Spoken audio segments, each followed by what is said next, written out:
Գյորջյան Կասկադ 60 ամիս փուլային վճարում բազմաթիվ առավելություններ։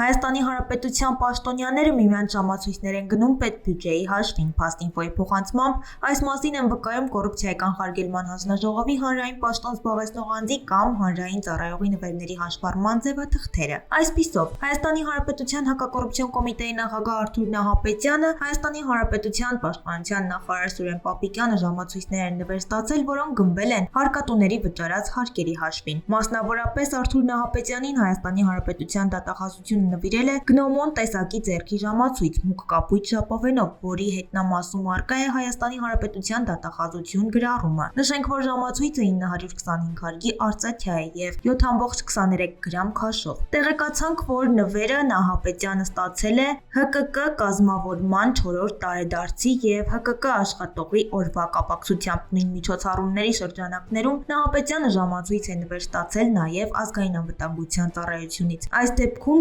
Պոլետ Քրոնոս ոսկեջրած մեխանիկական բնական սև ժապավենով ժամացույց է մարգարտապատ կլոր ցուցատախտակով։ Ժամացույցի արժեքը գնահատված է 195.200 դրամ։ Ինչ վերաբերում է Հայաստանի Հանրապետության պաշտպանության նախարար Սուրեն Պապիկյանին, ապա նա իր նվերը ստացել է քննչական կոմիտեի նախագահի Արթուր Պողոսյանի կողմից քննչական կոմիտեի հետ զերծ եւ արդյունավետ համագործակցություն ապահովելու համար։ Այն գնոմոն ապրանքանիշի ոսկեգույն ինքնալարվող մեխանիկական ժամացույց է։